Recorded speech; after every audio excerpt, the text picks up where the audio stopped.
Hello and welcome back to our YouTube channel the scalping trades. Zerodha के को founder Nitin गामत जी को तो आप जानते ही हैं, उसी के साथ साथ जीरोधा से तो आप वाकिफ हैं ही। उन्होंने कल क्या स्टेटमेंट दिया है वो भी जान लीजिए। उन्होंने क्या स्टेटमेंट दिया है ऑप्शन ट्रेडिंग के लिए ये भी जान लीजिए। ये जानना उनके लिए बहुत ज्यादा जरूरी है। फ्यूचर्स एंड ऑप्शन में ट्रेडिंग करते हैं उनके लिए ये जानना बहुत ज्यादा जरूरी है कि उन्होंने क्या कहा है। स्टार्ट करते हैं आज का वीडियो। जीरोधा को फाउंडर नितिन गामत जी ने अपने ऑफिशियल स्टेटमेंट में ये कहा है, it will come tough time for the broking industry ahead, biggest risk for any business. आने वाले टाइम के अंदर जो जितने भी ब्रोकिंग फर्म हैं उनके लिए बहुत ज्यादा टफ टाइम आने वाला है। ये मैं इसलिए बोल रहा हूँ क्योंकि हमारे ऑप्शन ट्रेडिंग बैन हो सकती है, यानी कि जो लोग भी ट्रेडिंग करते हैं उसको पूरी तरीके से बंद कर दिया जाएगा। जितने भी ऑप्शंस ट्रेडिंग चलती है उसमें बहुत ज्यादा चैलेंजेस आने वाले हैं। जितनी भी ब्रोकिंग फर्म्स हैं, यानी कि जितनी भी ब्रोकिंग इंडस्ट्री है, उन सब के लिए एक टफ टाइम आने वाला है। जो सेबी की मीटिंग हुई है थर्सडे को, सेबी ने डायरेक्टली एक्शन लिया है ऑप्शंस ट्रेडर्स के लिए। और किसके पक्ष में लिया है,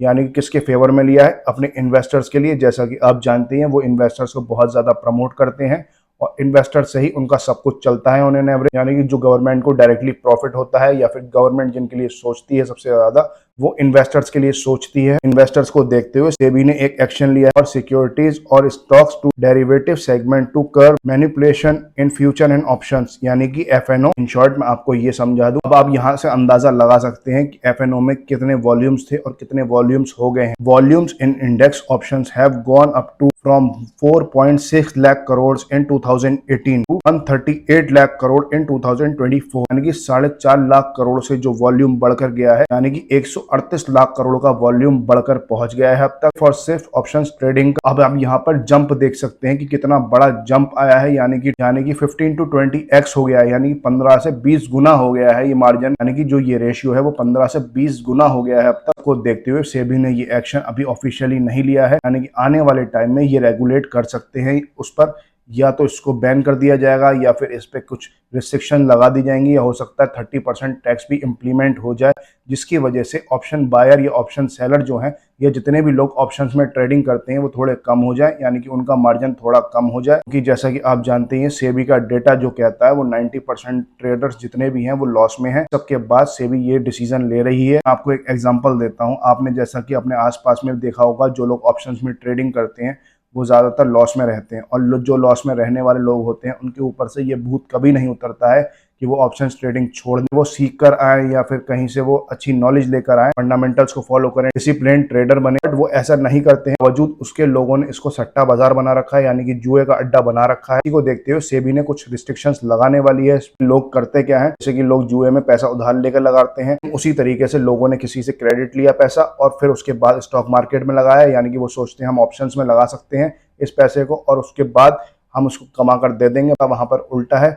उनका सारा का सारा पैसा घुस जाता है उसके अंदर। सेबी का डेटा तो यही कहता है कि 90% ऑप्शन बायर लॉस में है आज के टाइम पे। तो मेरा डायरेक्टली आपसे पर्सनल सजेशन ये रहेगा कि आप काम करें ऑप्शंस में, कैसे भी करें, बट उधार लेकर ना करें। में बहुत ज्यादा लॉस होते हैं लोगों को, पहले भी आपको बताया है कि इसमें बहुत ज्यादा लॉस होते हैं लोग, बट फिर भी नहीं मानते हैं क्योंकि उनको एक बड़ी मंजिल नजर आ रही होती है। वो ये भूल जाते हैं कि अगर ये पैसा मेरे पास से चला गया तो हम क्या करेंगे, ये पैसा नहीं रहा तो हम क्या करेंगे। ये मेरा पर्सनल खुद मानना है कि आप यहाँ पर लोगों को नहीं समझा सकते। जो लोग ऑप्शंस में ट्रेडिंग करते हैं, जो लोग जुआ खेलते हैं या सट्टा खेलते हैं, इन लोगों को आप नहीं समझा पाएंगे। अब ये चीज छोड़ दीजिए, या कायदे से करें, यानी कि ऑप्शंस ट्रेडिंग को थोड़ा कायदे से करें, सीख कर करें, तो आप यहाँ पर नहीं समझा पाएंगे। इस वजह से आगे भी चलकर वो लॉस कर लेते हैं, और एक वो छोटा लॉस एक हैवी लॉस में जब बदल जाता है तब उन लोगों को ये बात समझ में आती है। वो बड़ा लॉस कवर करने के चक्कर में फिर और बड़ा लॉस कर लेते हैं, जिसकी वजह से वो उस दलदल में फंसते चले जाते हैं।